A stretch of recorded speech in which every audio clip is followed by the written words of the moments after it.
Alrighty then, welcome to yet another exciting episode of the Online Prosperity Show. As you know, this is the place where we bring you the people, the ideas, and strategies helping you overcome life's biggest challenges and create a lasting success. I'm your host, Prosper Taruvinga. And if you've ever wondered maybe why some children grow into confident adults while some spend a lifetime doubting themselves, then today's episode could actually change the way you think forever. And as we said, you are going to discover world-class experts, proven methods, and practical ideas that will help you build a better life and a better future. So if you know anyone that's probably raising children, teaching children, or coaching people to simply, become better versions of themselves, I know you're going to want to share this episode with them. But before you do, make sure you are subscribed on whatever platform you're watching or listening to this on because you do not want to miss what's coming next.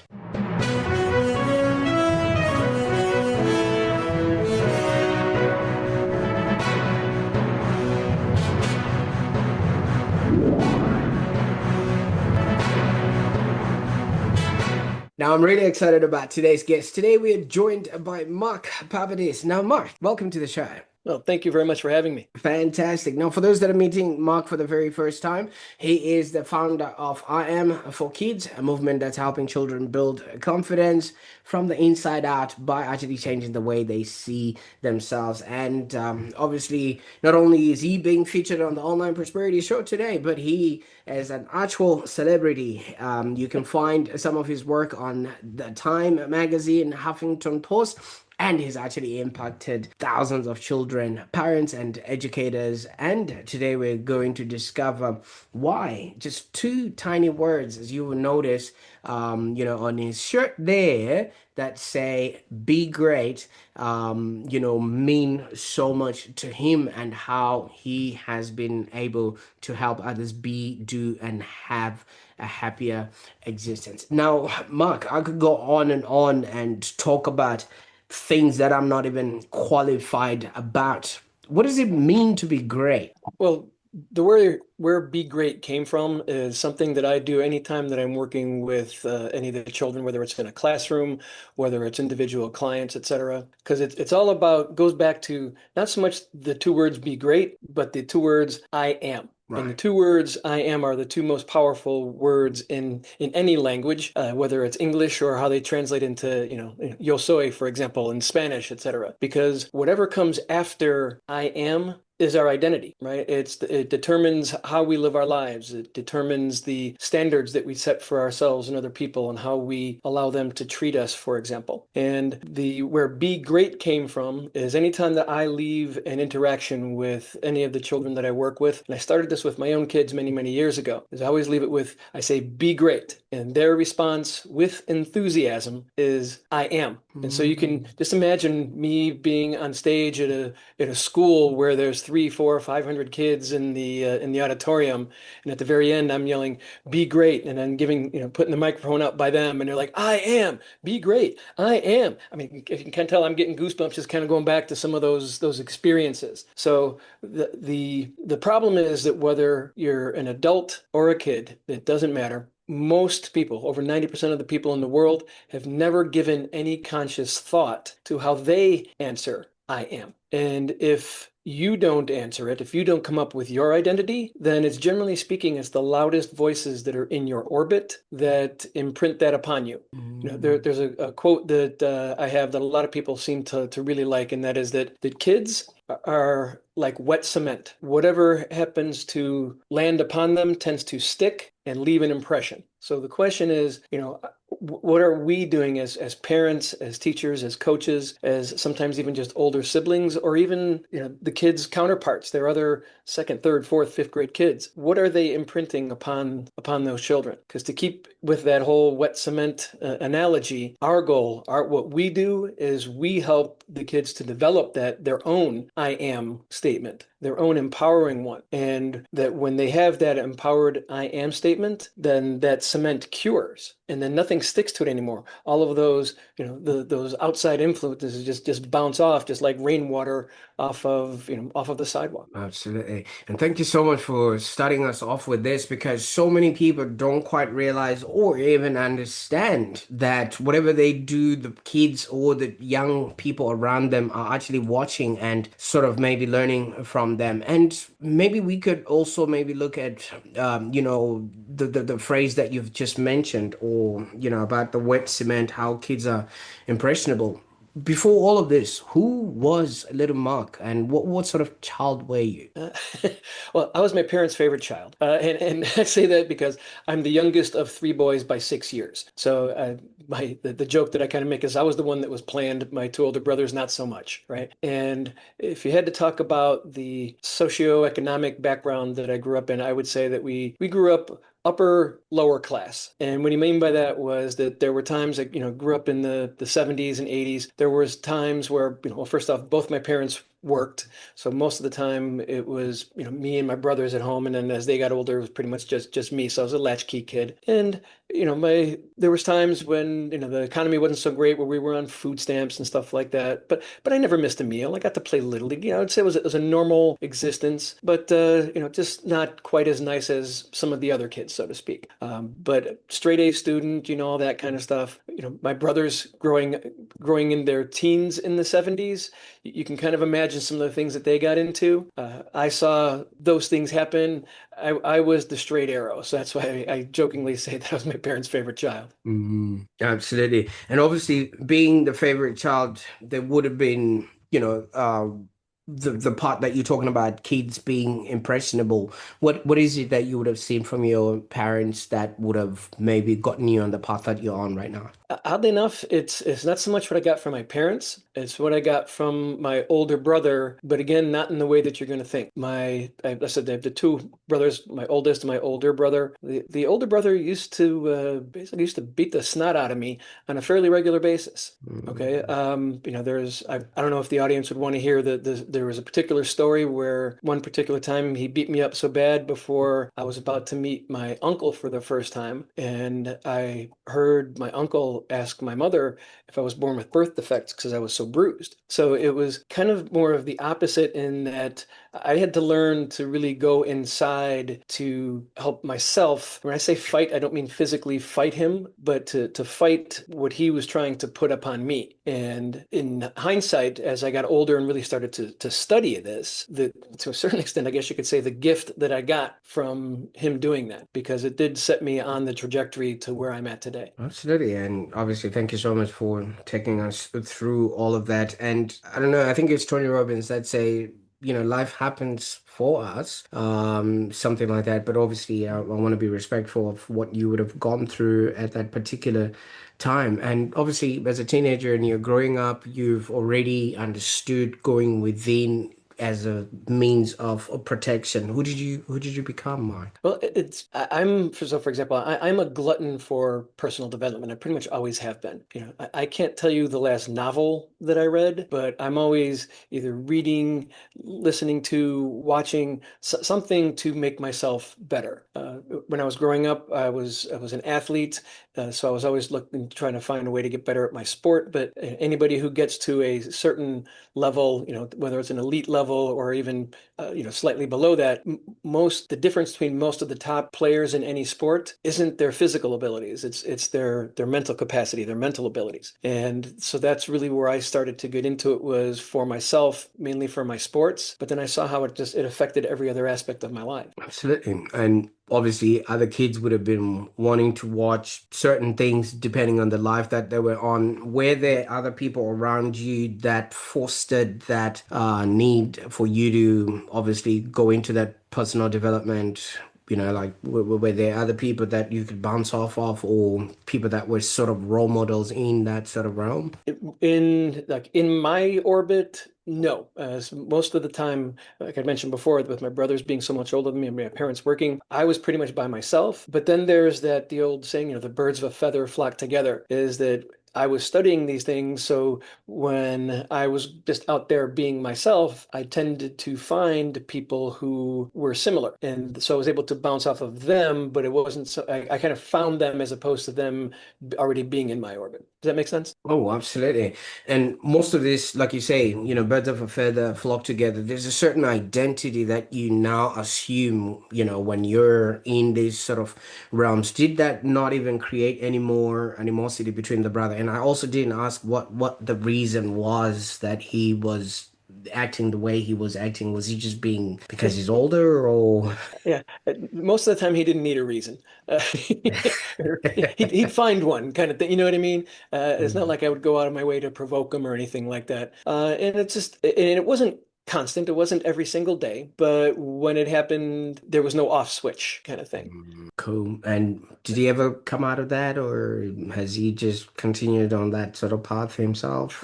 Pretty much. I mean, I don't want to go into too Yeah. much Okay. detail, but That's all right. to this day, he's paying a price for what he's done. Absolutely.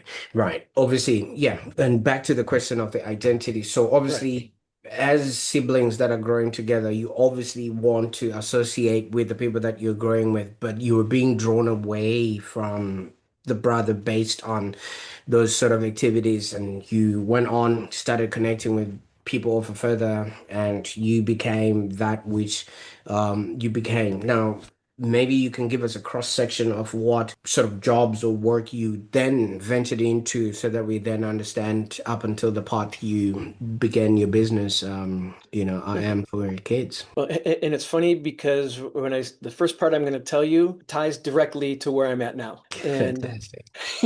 you wouldn't think it wasn't a straight line, but there is a direct connection there. So, for example, when I was in high school, and that's really where I started to meet some of the other people. Some of them are still my best friends to this day. When you go to talk to your guidance counselor, and when it's like, to a certain extent, it's like, what do you want to do? What do you want to go to school for? And I said, I'd really, I wanted to be a teacher. And the guidance counselor's like, no, you don't. They're basically saying, there's no money in teaching. It's pretty much a thankless job. Find something else to do. And at the time, I was, I wasn't as my identity wasn't as ingrained as it is in me now. I was kind of like, okay, you know better. You're the expert. You're the guidance counselor. So I went to school for business, right? But it's funny in that throughout my life, whether in the businesses that I went to work for example, I always had a tendency to be, A, to assume a leadership role, and B, to wind up training or coaching people who either worked for me, other people in the company, other executives, etc. So I wound up teaching people, even though I never became quote unquote a teacher, right? Mm. And as I aged, got married, we had children. I've been teaching my children the foundations of what I Am for Kids is today since they were literally in the womb. And there's really Mm. in my opinion, a great story about how I Am for Kids actually came to be. But I had, for over a decade, I was a corporate sales trainer and a personal development coach for the so-called grown-ups. And if you don't mind, I said I'll tell the what I call the divine download story. Yep. And this particular night, it was a night in November, and my son played youth football, and I was an assistant coach on his team. And the season was over, and a bunch of the coaches just got together at a local establishment to have a couple beers, little camaraderie, right? And we're there, and one of my son's coaches approaches me, and he just starts going off on this positive rant about my son. About, he's a great kid, he's coachable, you tell him what to do, and he goes and does it. He's a natural leader, the kids listen to, all this kind of stuff. And I did something that we all do but never admit to, is he was talking, and I just kind of like mentally checked out of the conversation. And I remember thinking, it's like, wouldn't it be great if everybody could have these types of conversations about their kids? It's like, what could I do about it? And then I realized he was still talking. So I kind of remember, I shook it off and re-engaged in the conversation, right? But I know that was the spark for what happened later that night. The night ends, I go home, I get in bed, and I'm in that stage of sleep, before you hit REM where you're kind of asleep, but you're still kind of there, right? And it was literally just like, well, it was like, dummy, you know this stuff. All you have to do is take what you teach adults, put it into a format that'll engage and entertain kids, and you can literally get you can get to them where they're developing all this stuff. When you're dealing with adults, you have to help break up all the baggage that they bring with it. If you can get it to kids, they haven't built up the baggage yet. And it was literally like in the movies where the light that comes shining through the window and the choir in the background, the right? You know, I swear that's what I heard, right? And unlike those times where you have that great idea and it's like I'm gonna write it down in the morning and you wake up in the morning and you have no clue what it was. What it I was. was fully energized, ran downstairs, got out a legal pad, and I just started writing. And for about the next 6 hours, it just kept literally downloading into my head about, how do we do this? Okay, got to get it in schools, and then there's the animated characters, and what are the characters like, and who are they based on? All that kind of stuff. And I'm since divorced, but I remember that morning my wife came downstairs, and I'm still writing away. She's like, "What are you?" And I'm like, "This is like it's not over yet. Just bear with me." And Mhm. probably I'd say about 70% of what I am for kids is today came from that night. Absolutely, and congratulations. You see, some people have these premonitions or these ideas, and they just think, "Oh, nah, it would never work," or things of that nature. And some people act on them like you did. I just want to dwell on that for a little bit. Now, you did also allude to the fact that you had already gotten inside to hear that distinction or hear that niggling voice that says, "This is what you're supposed to be, do, or have, and things of that nature." Is that a difficult thing, or was that just a Mark thing just because you had already been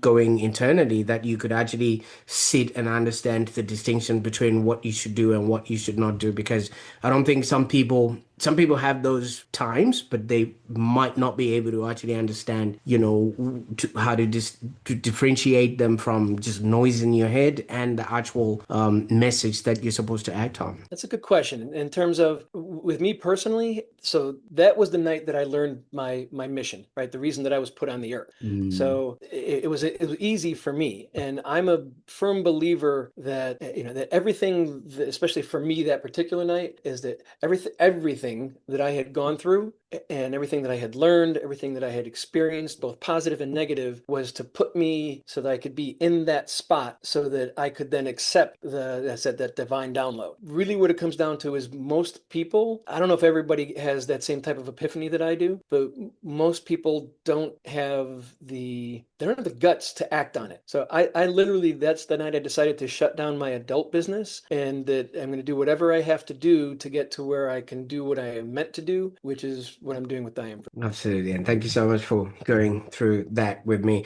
But Mark, you've never heard the statement, don't work with kids or don't work with animals, especially when it comes to Hollywood. You've Yeah, had that's a showbiz line, right? Yeah. Well, you had perfect you know why that line came about? right. You know what it's, I mean, what made that line be created? And It's then because the kids and the animals tend to upstage the star. That's why I'm saying mm, don't work with kids and the animals because they're going to make you look bad because kids don't have filters, right? They'll say whatever's on their mind, you know. I mean, I don't know. There was a show here in the U.S. Actually, it's been done a couple different times called Kids Will Say the Darndest Things, kids say right? the dad say, yeah, exactly. And to start talking about what mom said on the dinner Yeah, table that shouldn't be heard by the world or even by anyone yeah, near the exactly. world. So, But yeah. what I'm getting at is you obviously were having a successful business and you could have stayed comfortable. Why get yourself into more pain? Because obviously starting something like this is not easy. And look at the way it started, 5, 6, 7, 8 hours of you staying up at night. Already, that could have been a sign that this thing will keep you up at night. Well, it's in terms of that. There's to me there wasn't a choice to be made. Almost like I don't know. Wouldn't say that I didn't create I Am for Kids. I would say that kind of like that I Am for Kids chose me as Mm, the vessel to bring it. The one of the things that we haven't talked about yet is it's something that I learned to embrace is I actually have the gift of being able to connect with people in general, but specifically with kids, and I think it's because they realize that I'm just a big version of them. But I mm. can't tell you how many times I'll be like in a grocery store, for example, and I can hear a kid crying the next aisle over. And I just happen to be going over there to go get my milk or whatever that happens to be over there. And when we make eye contact, the kid just is like,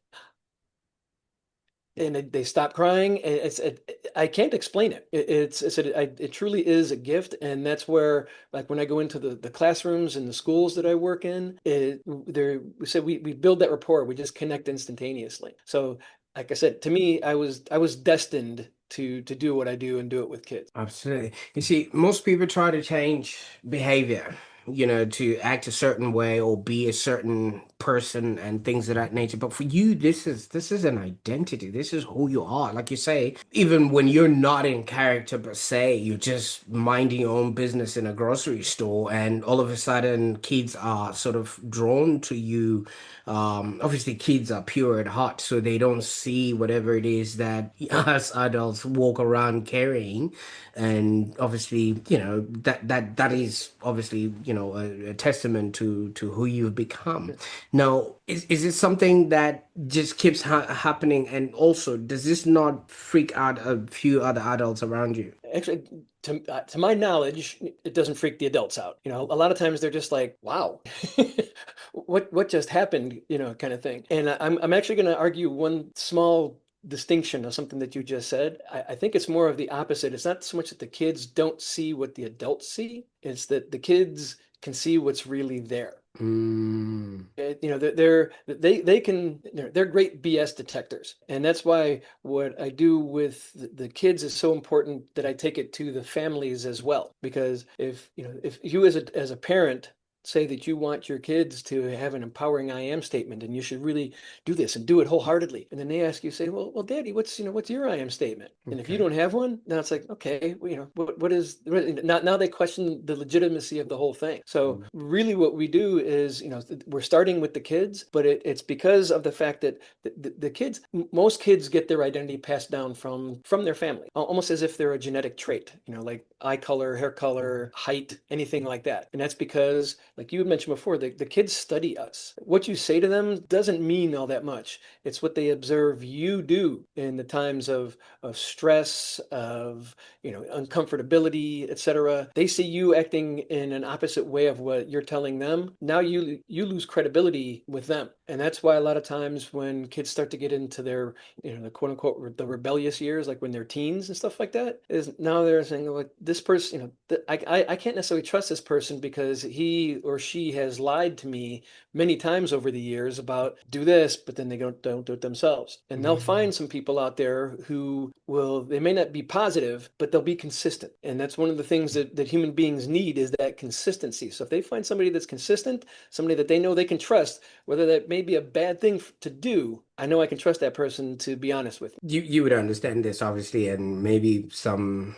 handful of people that are watching this. You know how when you're in a plane and they say put your mask on first, Mhm. just so that you are, let's say in the instance of a parent, you are going to be the one that then has enough capacity, or you've got a big enough container for the kids that are coming in, or anybody else that's coming in, and things of that nature. But we always then tend to apologize on behalf of the parents that we have and say they are doing the best with what they have. Now, you've spoken to 1,000 kids and a lot more. What are parents accidentally maybe saying or doing wrong, which is slowly damaging these kids? Like you've actually mentioned that they are, it's like wet cement. They are very yeah, There, they can copy whatever it is that has been impressed on them. Impressionable is the word I was looking for there. Yeah, the parents mostly unwittingly do this in a variety of different ways. So the first and foremost one is when, the things that they say about themselves, right? So probably 99% of all children think that their mother is the most beautiful vision on the earth. But if the mother is talking about how she feels fat and ugly, and all this types of thing, cognitive dissonance, right? And it's like, wait a minute. She's perfect, but she's saying that she's this. And if she's ugly, what does that make me?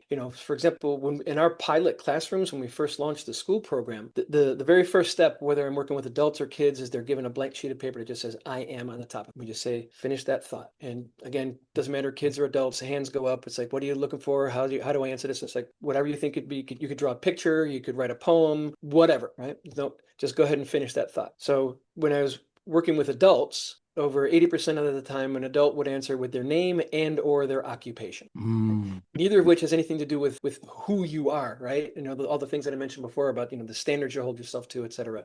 One's a label that your parents gave you when you were born, and the other one is something that you do to make a living. Not everybody is as fortunate as I am to do something that they were meant to do and that they're passionate about. But what was scary was, for example, most kids, especially younger kids, they answer questions with a one-word answer, right? How was school today? Good, right? Unless you're trying to, you got to pull it out of them, right? What was scary was that over 50% of the time, that one-word answer was a negative trait or characteristic. And the three that were the most popular were I am fat, I am stupid, or I am ugly. So again, these are things that I'd seriously doubt that most parents were saying, you're fat, you're stupid, and you're ugly. But if they say those things either about themselves as a parent, that, hey, oh man, I'm so stupid. I should have really done this kind of thing. Okay, if he or she is stupid, what does that make me? Because I think she's smarter than me. They know everything, right? Mm. So it's that either saying that about themselves or hearing them, gossiping about another person, any of those types of things, that's where these kids get this. Very rarely do people say things about themselves that are positive. And then there's a whole, bunch of studies that talk about the language that we use about ourselves and literally how it affects us at a cellular level. Wow. Because obviously, if we're using positive words or whatever it is, somehow you just find yourself. I think I've spoken to somebody on the show, and they say you just find yourself smiling, you're feeling a whole lot better about yourself. And if you're dampening those words on you, it then just your cells just feel like, what's the whole point in us firing in the way that we're firing? So, I mean, for those that are watching right now, if you could pause for a second, just think of the things that maybe you are saying to yourself that your kids might actually be listening to. I've maybe come across somebody spilling some milk and be like, oh, stupid me, stupid mom, or I'm dumb, and things like that. And half of the time, the kids are embodying that because to them, they're taking everything on. It's not necessarily, yeah, Yeah. absolutely.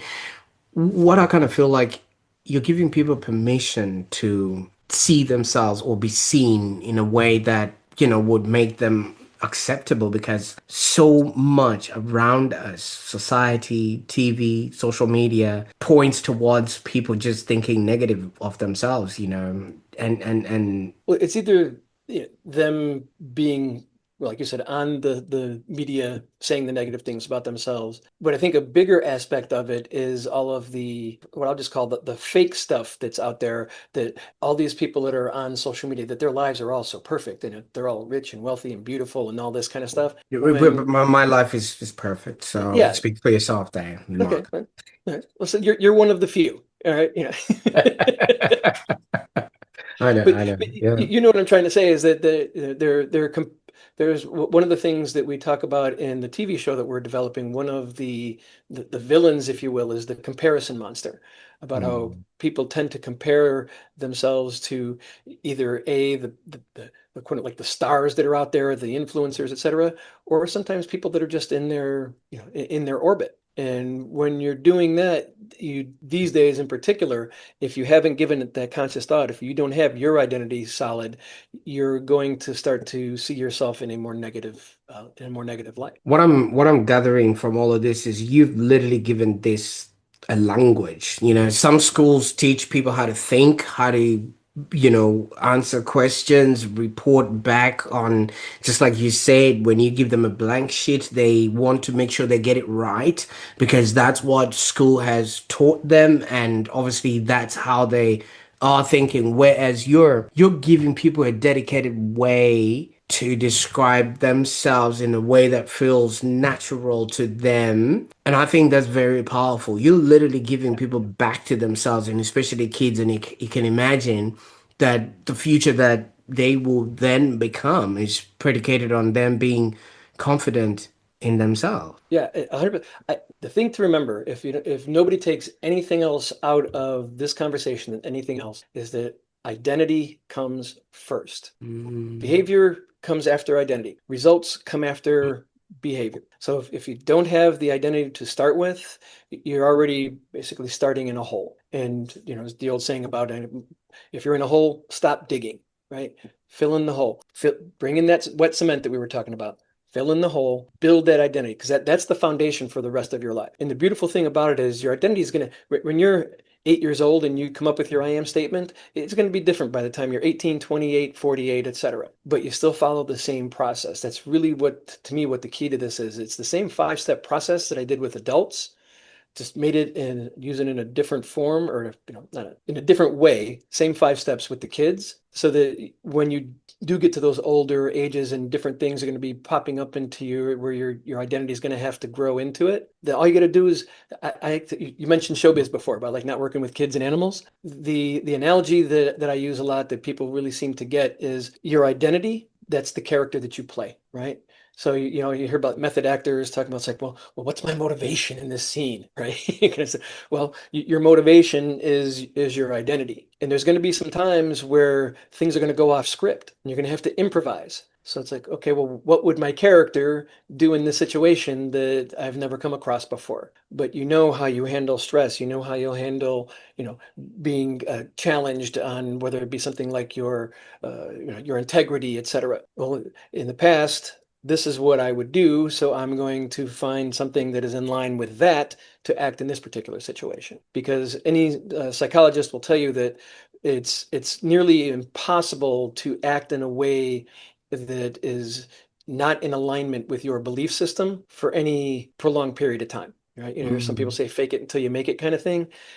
That only works for so long. Okay, until you literally use the mind-body connection, you make neuroplastic connections to where it becomes one with you. I guess some people might say it becomes your soul, and that's really why the identity is the number one thing. And what we've done is we've put together a simple system that you can use whether you're a kid, whether you're an adult, a grandfather, doesn't matter. Same 5 steps, taking them, implementing them, and like you said, giving that a language. Absolutely. You keep reverting back to those 5 steps. Maybe you can just give us an overview of what these 5 steps are, and so that people can actually see if. But would love to. So, it's because I'm all about getting this out to the world. So the first one is to write it. Right? That's what we talked about. They're given the sheet that says I am. So just write out your I am statement. Okay. And the key to all of this is to be honest. So oftentimes, remember we talked about the kid, 50% of the kids, I am fat, I am stupid, I'm ugly kind of stuff. As long as you're honest with it, that's fantastic. Right. So step one is to write it. Step number two is to revise and improve it. They don't have to be what's in their head right now. Is that we show them how they get to decide who they are before the world tells them who to be. When you revise and improve it, that's step number two. So that's where we really get down into going into greater details. We talked about the kids answering with a one-word answer. So I don't accept that as is. I'm not saying that it's wrong, but what I'll do is ask them if they say something like, I am smart, right? Okay, well, can you elaborate on that? What does I am smart mean to you? And then they'll start to give you multiple sentences like, okay, write that down, because where the big difference comes is in those small distinctions. Okay, so it's write it, revise it, and improve it. The third one, and I don't say so much the most important, but it is to anchor it. And there's a psychological term called anchoring, to where you literally make it part of who you are. And we have them anchor that to a particular movement that they do. That's kind of like their trigger, if you will. Okay, and it could be whatever they decide that they want to do it. Because once it's anchored, then it does start to become permanent. Okay, so it's write it, revise and improve it, anchor it. Step number four is to share and synergize it. Okay, sharing it, it's one thing to have an identity for yourself, but it's another thing to actually put it out into the world, put it out into the universe, if you will. Okay, I'm a big believer that the energy, the good that you or the bad that you put out into the world tends to come back to you, and generally 2 or 3 fold. So if you're sharing, putting that out into the world, and then using the concept of the mastermind, for example, is that then that birds of a feather we were talking about, is those like identities will tend to find each other, and when they do, that's really when magic happens, because my identity and your identity are pretty much in alignment. So now we create this third entity, which is our friendship, right? Or our kinship. And then we start bringing more and more people into that. And then so that the share and synergy, once again, makes it harder for those negative influences that I mentioned earlier before when you're talking about like gangs and drugs and stuff like that, where, because for the most part, at least here in the US, kids at the younger age, the bad guys leave them alone. It's really like middle school into high school where they start to have to make tough choices. So if we can get that cement hardened before they get there, we're all going to be much better off. Okay. So it's write it, revise and improve it, anchor it, share and synergize it. And step number 5 is to live it, to be that person every single day and live that identity. And then this is where in my opinion, the real magic happens is there's lifelong homework for step number 5. And that homework is to create a project that embodies the identity that you've just created for yourself. Okay. It can be anything that you want it to be. The only 2 rules that we put on it is 1, it has to be legal, and 2 is it has to benefit somebody other than just yourself. So you can benefit from it, but somebody else has to as well. And that's where these kids, they come up with these just amazing ideas. Kids are very entrepreneurial, because a lot of times they want something. In other words, and they usually want something that's going to require money. So they come up with these great ideas of how they can make money and help other people, which isn't that really what an entrepreneur is, right? Mm. And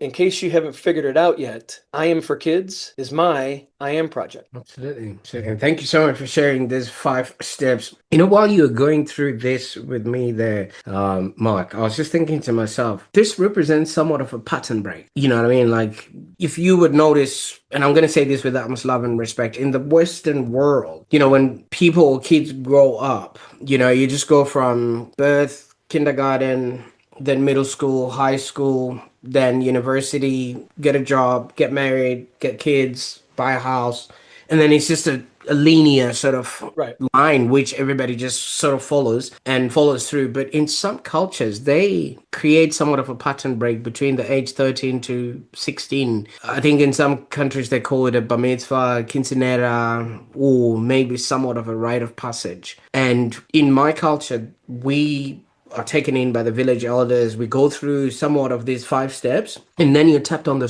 shoulder, and then they say, "Go leave your mission." That is what it sort of represented to me while you were talking there. That this is akin to somewhat of a rite of passage. I could see that. It wasn't designed that way, but the way you present that, I can see it absolutely. Absolutely. Now, for those that maybe have not been initiated in the course, where can they go to maybe see some of the work that you're doing and maybe be a part of what you're creating? Well, as you can see from the background behind me, our website is I am the number 4 kids.com. So again, it's IAM number 4 kids.com. So that's where we got all the information about the school programs, what we call our family pack. Because when part of that divine download is when I designed all this is I didn't want to limit the number of kids that I could get to by being how many places I could go in a day or how many people I could train to go someplace, right?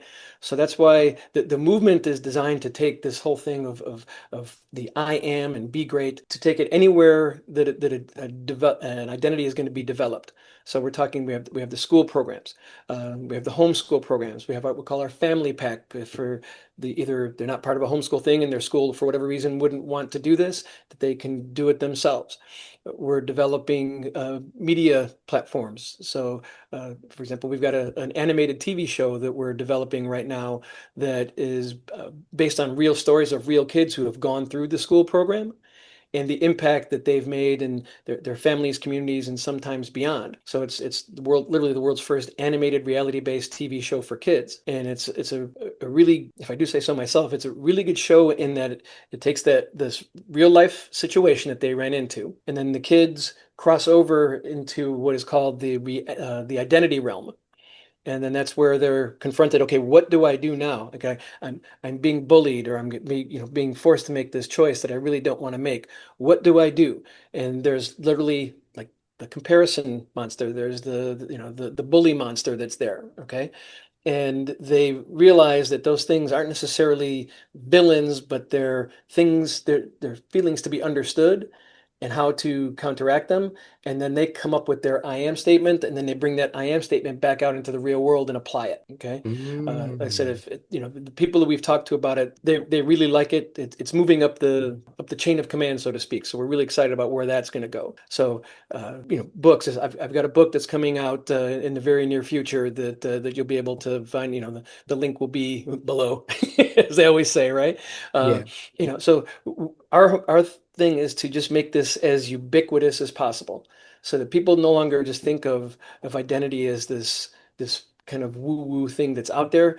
That it's literally the essence of who you are. So I better do something about this and make it my own. Absolutely, absolutely.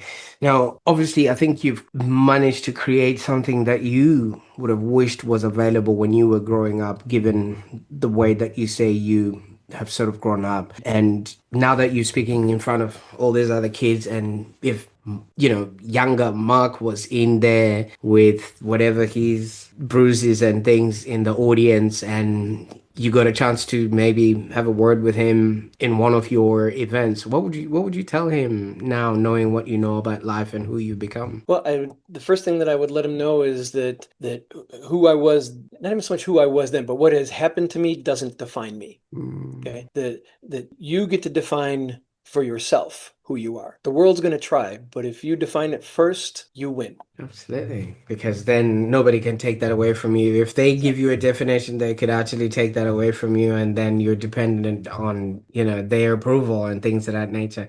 Exactly. Now, you've hinted a movie and a book, that's coming up next and things of that nature. So that means there's a lot of production coming along. What else? What else are you working on now that we should be excited about? Now that you brought us into your world. Well, probably the number one thing that we're working, or I wouldn't even say so much we're working on, we're just finishing, is our school programs, and it's not just a bunch of workbooks and stuff like that you send to a school. It's a full-blown system that's kicked off with an assembly, the whole thing. And we're going to be launching that in actually coming. Our school year starts in about 6 weeks here in the U.S. I'm assuming it's probably fairly similar for you guys. So that's our number one focus right now, because that's where we can get to the most kids, because kids have to go to school. So we either going to get them in school with the program that we'll be able to literally administrate on a whole like district wide. We don't have to go school by school.